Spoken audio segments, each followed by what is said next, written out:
ನಿನ್ನ ಕಬ್ಬಿನ ಹೊಲ. ಮುಂಜಾನೆ ಭೇಟಿಯಾಗ ಹೌದಾ? ಇಲ್ಲ ಕಬ್ಬಿನ ಹೊಲ್ದಾಗ ಶೆಡ್ ಐತಿ, ಅಲ್ಲಿಗೆ ಕರ್ಕೊಂಡು ಹೋಗ್ತಾನ. ಇದು ಹೊಸ ವರ್ಷ ಇದು. ಅಲ್ಲಲ್ಲ 2025 ಹೋಗಿಲ್ಲ, 25. 24 ಹೋಗೈತಿ ಅಂತ ನಾವೇನ್ ಅಳಾಕತ್ತೀವನ? ಕರೆ ಹೇಳ್ರಿ, ನಿಮ್ ಮಾಡಿ ಮಾಡ್ಕೊಂಡ್ ಹೇಳ್ರಿ, ನೆಪ್ ಮಾಡ್ಕೋತಿರಿಲ್ಲ. 24 ಹೋತನ್ನು ಖುಷಿಯಾಗಿ ಹ್ಯಾಪಿ ನ್ಯೂ ಇಯರ್ ಮಾಡಿದ್ಯಾರ ನಾವು. ಅಂದ್ರ ಏನ ಹಳೆ ಹುಡಿ ಹೋಗ್ಯಾಳ ಅಂತ ಅಕ್ಕಿ ನೆನಪಾಗಿರ್ತೀವಿ. ನನಗೇನ್ ತಿಳಿದ್ ಗೊತ್ತಾ, ನಿಮ್ ಹಾಡು ಚೈನಾ ಬಜಾರ್ ಅನ್ನಂಗ. ನಮ್ದು ಚೈನಾ ಬಜಾರ, ನಿಂದು ಬಿಗ್ ಬಜಾರ.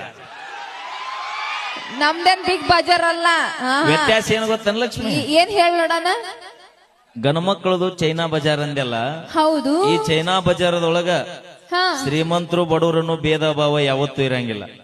ಹೌದಾ? ರೊಕ್ಕ ಇದ್ದವ ಆಟ ಅಲ್ಲ, ರೊಕ್ಕ ಇರ್ಲಾರ್ದವ ಬಂದ್ರು ಕೊಟ್ಟು ಕಳಿಸುವಂತ ಮನಸ್ಥಿತಿ ನಮ್ದು ಚೈನಾ ಬಜಾರ್ ಇರುತ್ತೆ. ನಿಮ್ಮದು ಬಿಗ್ ಬಜಾರ್ ಎದಕ್ಕಂತೀವಿ ಗೊತ್ತನ?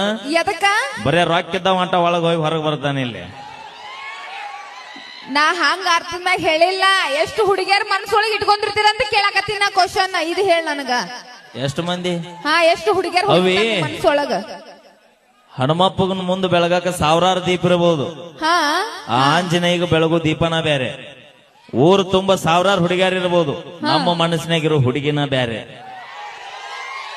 ಸಾಧ್ಯನೇ ಇಲ್ಲ. ನಮ್ಮಂತ ನಿಯತ್ತಿಗೆ ಇನ್ನೊಬ್ರು ಯಾರು ಇಲ್ಲ. ಹೆಂಗಂತ ಕೇಳ. ಹೆಂಗ?